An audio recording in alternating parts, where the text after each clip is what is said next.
நம் மனது அவர் மைண்டு. ஒரு ஊரில் ஒரு அரசன் இருந்தான். அவனுக்கு திடீரென்று 2 கண்களும் பார்வை இழந்து விடுகிறது.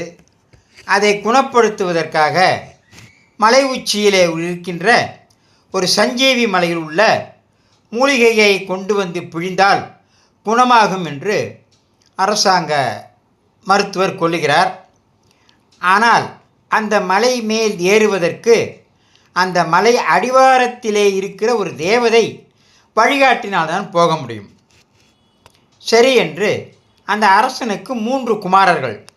மூவரும் நான் போய் அந்த மூலிகையை எடுத்து வருகிறேன் என்று முதலாவது மகன் புறப்பட்டான்.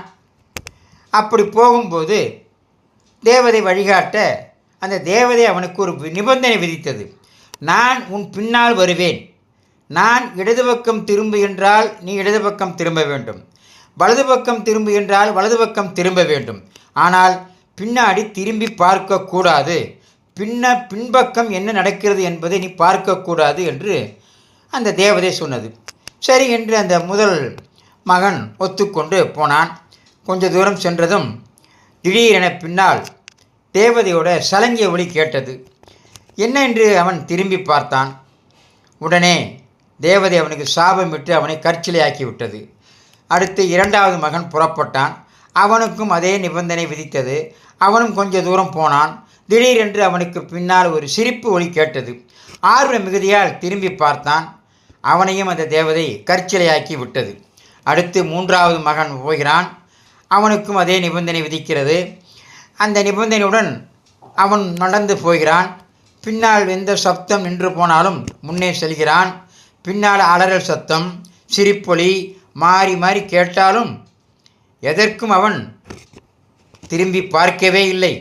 தன்னுடைய தந்தைக்கு கண் சரியாக வேண்டுமென்ற ஒரே எண்ணத்தோடு திரும்பி பார்க்காமல் போகின்றான். இவைகளுக்கெல்லாம் திரும்பி முன்னே சென்றபோது வெற்றி பெற்று அந்த மூலிகையை கைப்பற்றுகிறான்.